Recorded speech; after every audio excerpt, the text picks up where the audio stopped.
En las colinas rocosas de Apulia, donde el viento del Adriático golpea contra antiguos olivares, se encuentra San Giovanni Rotondo. Es un pueblo que el tiempo casi olvidó, hasta que un fraile con heridas sangrantes lo puso en el mapa del mundo católico. Corría el año 1921, tal vez 1922. Los registros precisos se perdieron en el caos de la posguerra italiana. Un hombre llegó al convento capuchino, subiendo el camino de piedra que serpentea desde el pueblo hasta el monasterio. Llevaba el peso de algo más pesado que su cuerpo, llevaba remordimiento. Dentro del confesionario de madera oscura, este hombre se arrodilló ante el padre Francesco Forgione, conocido en la comunidad religiosa como Padre Pío. El fraile tenía entonces unos 30 y tantos años, delgado, con barba oscura y ojos que los visitantes describían como penetrantes, como si vieran a través de las capas del alma humana. El hombre comenzó a confesar. Habló de su matrimonio, de su esposa que había fallecido recientemente. No había sido cruel con ella, explicó. Nunca levantó la mano, nunca la traicionó con otra mujer. Pero tampoco la había amado como ella merecía. Había sido distante, indiferente, encerrado en sí mismo. Ella había vivido a su lado como una extraña cortés, y ahora estaba muerta. Padre, dijo el hombre, ¿puede rezar por su alma? El padre Pío guardó silencio. El silencio se extendió, incómodo, pesado. Luego habló con una voz que los testigos recordaban como suave pero absolutamente segura. La veo. El hombre levantó la vista, confundido. No con estos ojos, continuó el padre Pío, tocando suavemente sus párpados. Con otra visión que Dios permite. Ella no está en las llamas del infierno. No está sufriendo castigo por pecados graves. Pero tampoco está en la paz completa del cielo. ¿Dónde está entonces, padre? Está esperando. ¿Esperando qué? El fraile se inclinó hacia adelante, y en ese pequeño espacio del confesionario, dio una respuesta que cambiaría la vida del hombre para siempre. Está esperando el amor que nunca recibió de ti en la tierra. Su alma no puede descansar completamente hasta que tú aprendas lo que significa amar verdaderamente, hasta que te conviertas en el hombre que deberías haber sido para ella. Para entender esta visión extraordinaria, debemos retroceder y conocer al hombre que la recibió.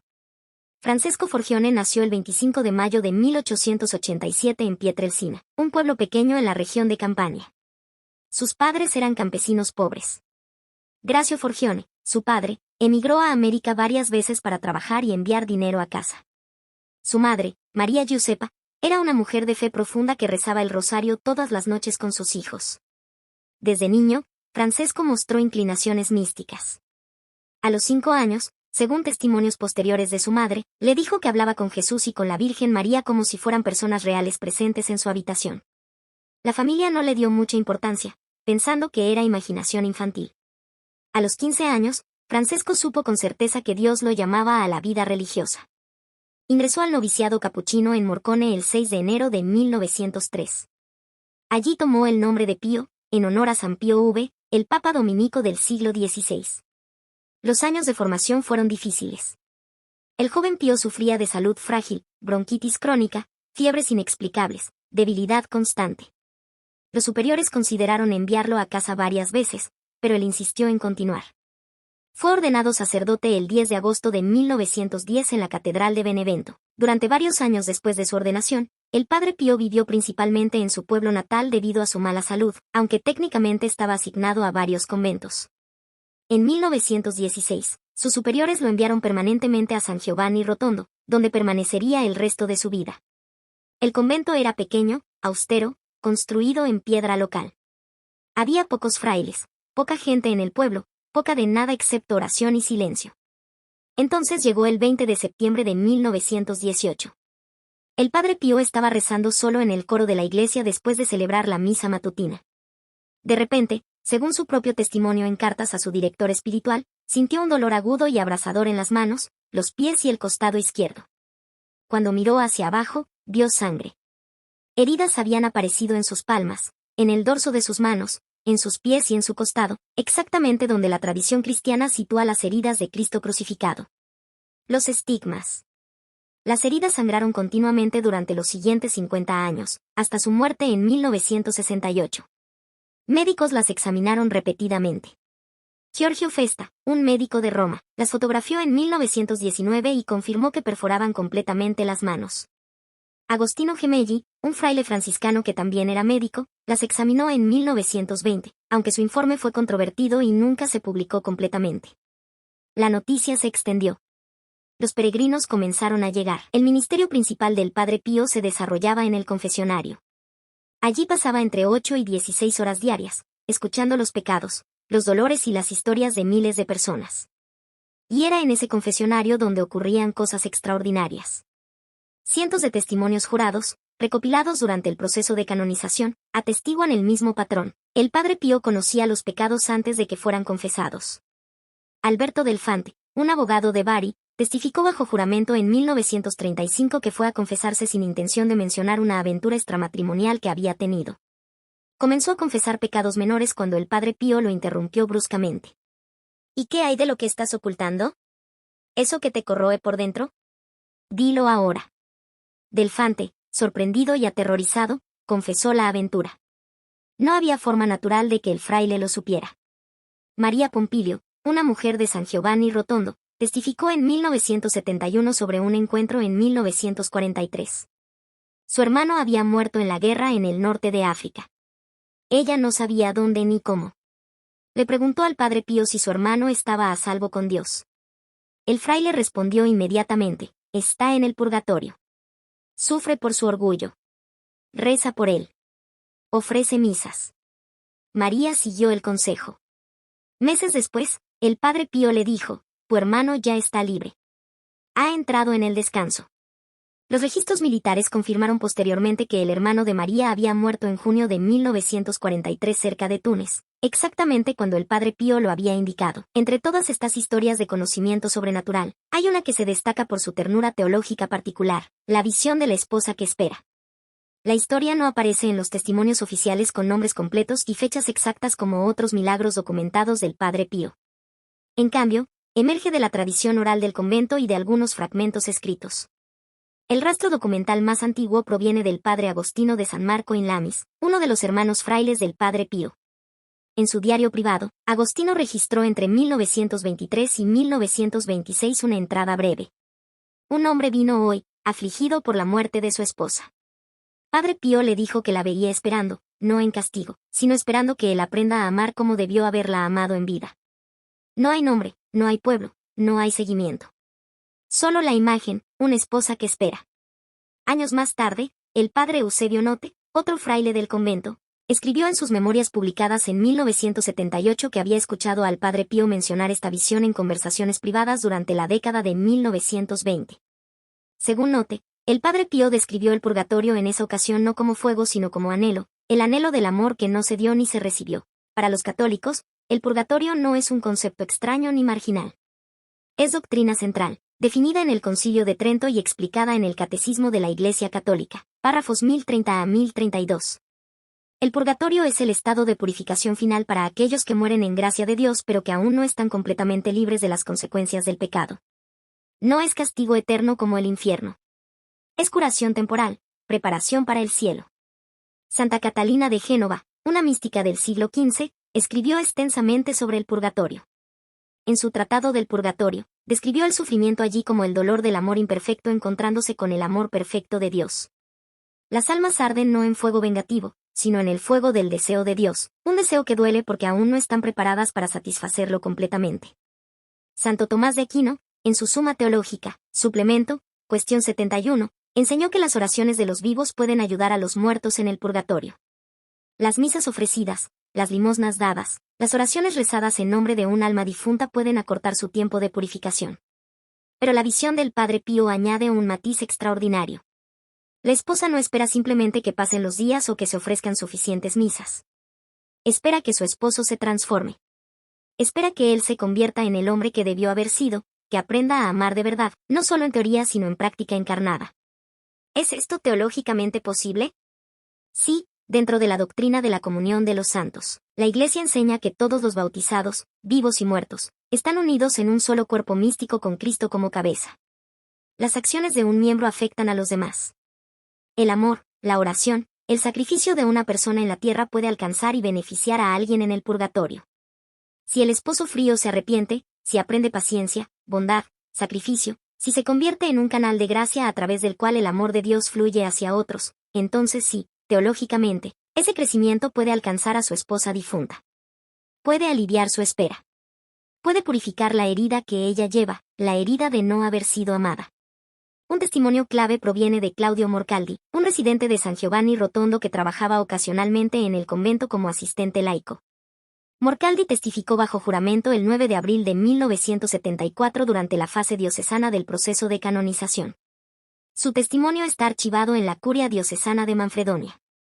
Según Morcaldi, una tarde a finales de la década de 1920, estaba en la sacristía limpiando después de la misa vespertina cuando vio al Padre Pío hablando con un hombre que lloraba.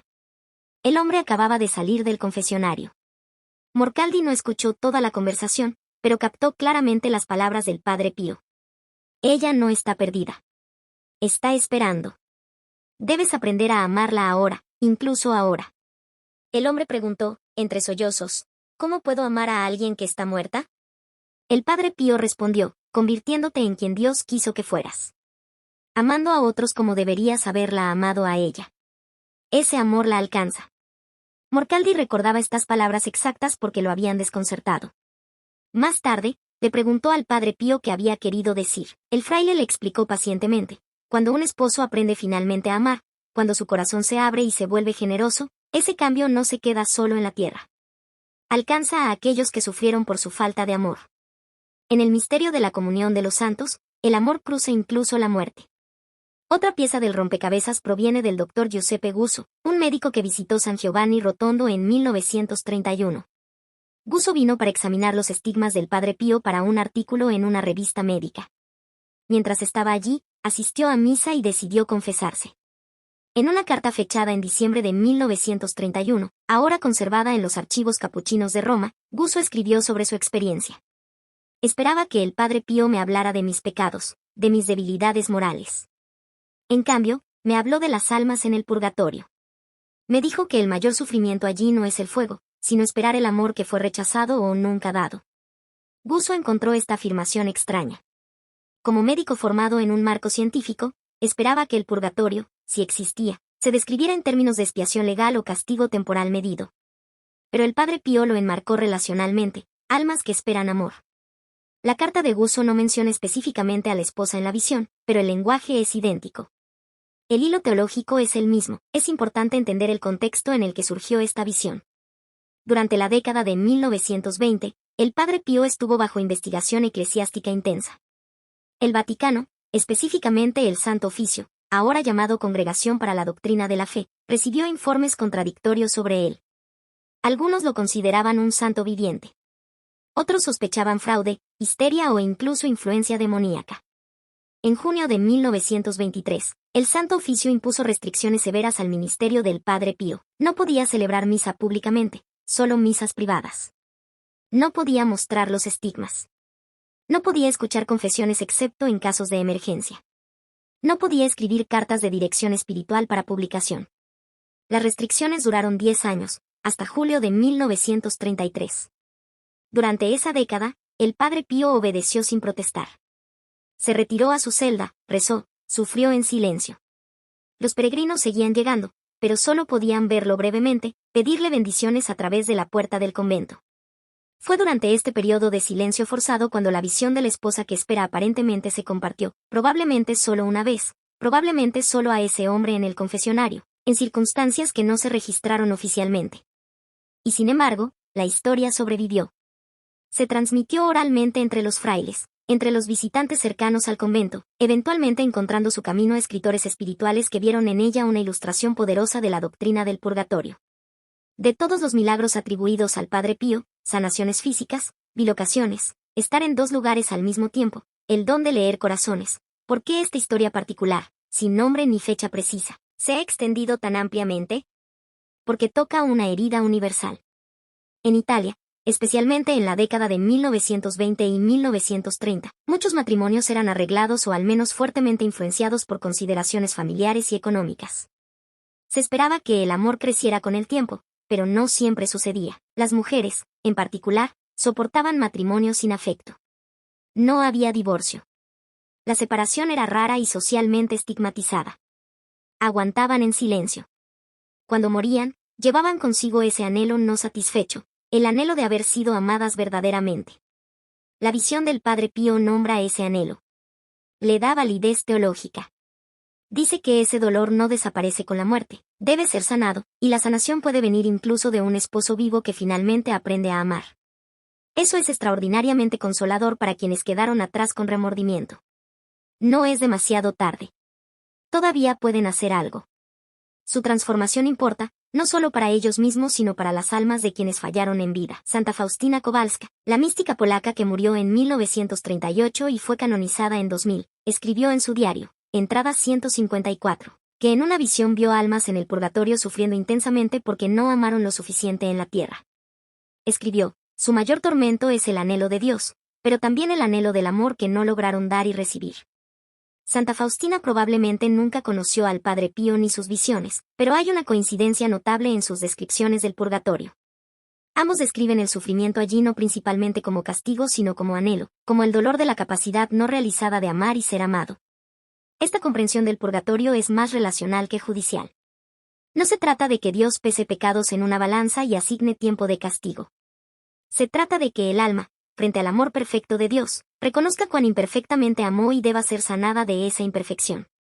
La esposa en la visión del Padre Pío lleva una herida específica, fue rechazada emocionalmente por su esposo. Esa herida debe sanar antes de que pueda entrar en la alegría plena del cielo, donde el amor es completamente recíproco, completamente perfecto. Aquí llegamos a una pregunta teológica fascinante. ¿Puede la transformación de una persona viva realmente acortar o terminar el sufrimiento de alguien en el purgatorio? La respuesta es sí, dentro de ciertos límites. Santo Tomás de Aquino enseñó que las obras de los vivos pueden beneficiar a los muertos de 3 maneras. Por intercesión directa, las oraciones ofrecidas específicamente por un alma difunta se aplican a esa alma. Por mérito derivado, las buenas obras realizadas en estado de gracia generan mérito que puede ofrecerse por otros, incluidos los difuntos. Por satisfacción vicaria, el sufrimiento voluntario, ayuno, penitencia, etc., puede ofrecerse para satisfacer la deuda temporal de pecado de otro. Pero la visión del Padre Pío sugiere algo adicional, que el crecimiento personal de un vivo en el amor puede, en sí mismo, ser un bálsamo para el alma de alguien que sufrió por la falta de ese amor. Esto no está explícitamente definido en la teología escolástica, pero está implícito en la doctrina del cuerpo místico. Si estamos verdaderamente unidos en Cristo, si el amor de Dios fluye a través de este cuerpo conectando a todos los miembros, entonces cuando un miembro finalmente se abre al amor, ese amor no permanece aislado. Se derrama, alcanza a otros, incluso a través de la barrera de la muerte. El esposo que aprende a amar se convierte en un canal de gracia.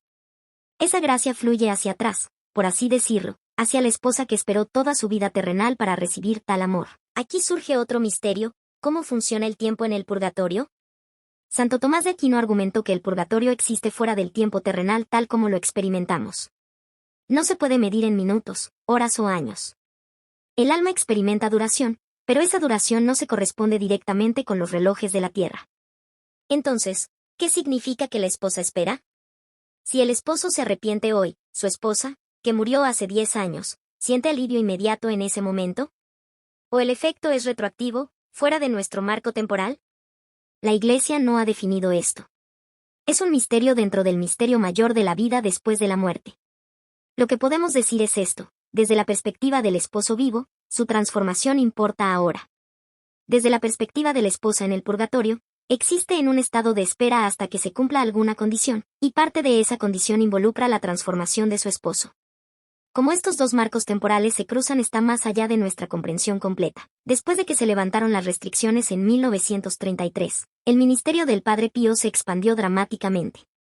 Para la década de 1950, San Giovanni Rotondo se había transformado. Autobuses llenos de peregrinos llegaban diariamente. Se construyó una iglesia más grande. El convento tuvo que expandirse. El Padre Pío celebraba misa todas las mañanas a las 5 de la mañana. La misa duraba a menudo más de 1 hora porque entraba en profunda contemplación durante la consagración, a veces quedándose inmóvil durante largos minutos. Después de la misa, iba al confesionario. Permanecía allí de 8 a 16 horas diarias, con solo breves descansos. Miles de personas pasaban por ese confesionario. Algunos esperaban días para confesarse con él. Dormían en sus autos, en pensiones locales, esperando su turno. ¿Qué hacía al Padre Pío tan extraordinario como confesor? Según innumerables testimonios, no solo escuchaba pecados, los veía. Conocía lo que el penitente ocultaba. Conocía el contexto, la motivación, el patrón de años. Y ofrecía no solo absolución sino consejo preciso, adaptado a la condición espiritual exacta de la persona. Muchos salían del confesionario llorando, no de miedo sino de alivio. Finalmente habían sido vistos completamente, conocidos completamente, y aún amados, aún absueltos. El 5 de mayo de 1956, el Padre Pío inauguró un hospital moderno en San Giovanni Rotondo, la Casa Sollievo della Sofferenza, Casa del Alivio del Sufrimiento.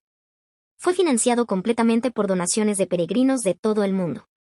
El hospital tenía quirófanos de última generación, equipos de rayos X, laboratorios, todo lo que un hospital moderno necesitaba.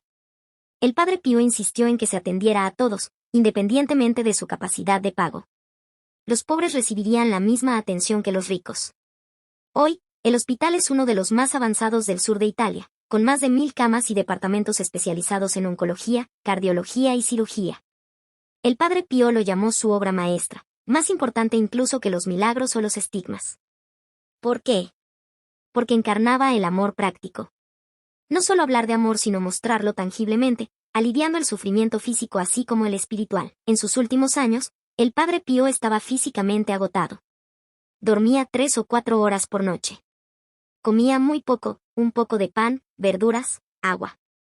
Fumaba medio paquete de cigarrillos al día para controlar el dolor crónico.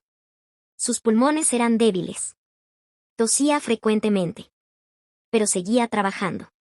El 20 de septiembre de 1968, 50 años exactos después de recibir los estigmas, el Padre Pío celebró su última misa pública. Más de 100.000 personas asistieron. Apenas podía ponerse de pie. Los frailes tuvieron que sostenerlo. Murió 3 días después, el 23 de septiembre de 1968, a las 2:30 de la mañana, rodeado de sus hermanos frailes. Horas antes de su muerte, algo extraordinario sucedió. Las heridas de los estigmas se cerraron completamente. Cuando prepararon su cuerpo para el entierro, sus manos, pies y costado estaban lisos, sin cicatrices, sin marcas. 50 años de heridas sangrantes no dejaron rastro físico. Más de 100.000 personas asistieron a su funeral. La causa de canonización comenzó casi inmediatamente. La fase diocesana del proceso se llevó a cabo de 1969 a 1973. Más de 600 testigos fueron llamados. 300 dieron testimonios juramentados formales. Se recopilaron cartas, diarios, registros médicos, fotografías. Llenaron cajas y cajas de documentación. El Posicio Super Virtutibus, el documento formal que argumenta la virtud heroica del candidato, fue presentado en Roma en 1990. Tiene 3.400 páginas. El Papa Juan Pablo II lo beatificó el 2 de mayo de 1999 ante una multitud de 500.000 en la Plaza de San Pedro. Lo canonizó el 16 de junio de 2002. San Pío de Pietrelcina, confesor, estigmatizado, místico, la historia de la esposa que espera nunca se convirtió en un milagro oficial atribuido al Padre Pío. No está en la lista de los milagros certificados utilizados para su beatificación o canonización. Pero sobrevive en la tradición espiritual que rodea al santo. Escritores católicos la usan para ilustrar la doctrina del purgatorio. Predicadores la cuentan en homilías sobre el matrimonio, el arrepentimiento, la intercesión por los muertos. ¿Por qué sobrevive? Porque habla verdad. Habla de la verdad de que el amor importa, no solo en vida sino más allá de ella. Habla de la verdad de que nunca es demasiado tarde para cambiar, para crecer, para convertirse en quien deberíamos haber sido. Habla de la verdad de que nuestras acciones, nuestras oraciones, nuestra transformación moral pueden alcanzar a quienes hemos amado y perdido. Y habla de la verdad de que Dios es más misericordioso de lo que imaginamos, que el purgatorio no es venganza sino curación, no prisión sino sala de espera antes de la alegría eterna. Si la visión del Padre Pío es verdadera, si realmente vio a una esposa esperando en el purgatorio que su esposo aprendiera a amar, ¿qué nos dice eso? Nos dice que el amor no es solo un sentimiento. Es una fuerza. Es una realidad metafísica que conecta almas a través del espacio y el tiempo, incluso a través de la muerte. Nos dice que nuestras fallas en el amor dejan heridas reales, no solo en quienes fallamos sino en nosotros mismos, heridas que deben sanarse. Nos dice que nunca es demasiado tarde para que esa sanación comience. El esposo que fue frío puede, incluso después de la muerte de su esposa, aprender finalmente la ternura, la paciencia, el sacrificio de sí mismo. Puede practicar ese amor con otros, con hijos, con vecinos, con extraños. Y ese amor, de alguna manera misteriosa dentro de la comunión de los santos, alcanza a la esposa que esperó. Alivia su anhelo. Sana su herida. Y cuando finalmente es liberada del purgatorio, entra en el cielo no con amargura sino con gratitud. Y desde allí, intercede por el esposo que finalmente aprendió a amar. Esa es la promesa. Esa es la esperanza. Esa es la visión del Padre Pío, que el amor, eventualmente, lo conquista todo, incluso las heridas que creemos que son permanentes, incluso las separaciones que creemos que son finales. En San Giovanni Rotondo, el convento todavía se alza sobre el pueblo. Los peregrinos todavía llegan, miles cada semana. Oran ante la tumba del Padre Pío. Visitan el confesionario donde escuchó tantos secretos, y algunos, tal vez, piensan en aquellos a quienes no amaron lo suficiente en vida. Y rezan. Y comienzan, incluso ahora, incluso tarde, a aprender lo que significa amar verdaderamente. Porque nunca es demasiado tarde. El amor cruza la muerte. Y las almas que esperan pueden finalmente descansar.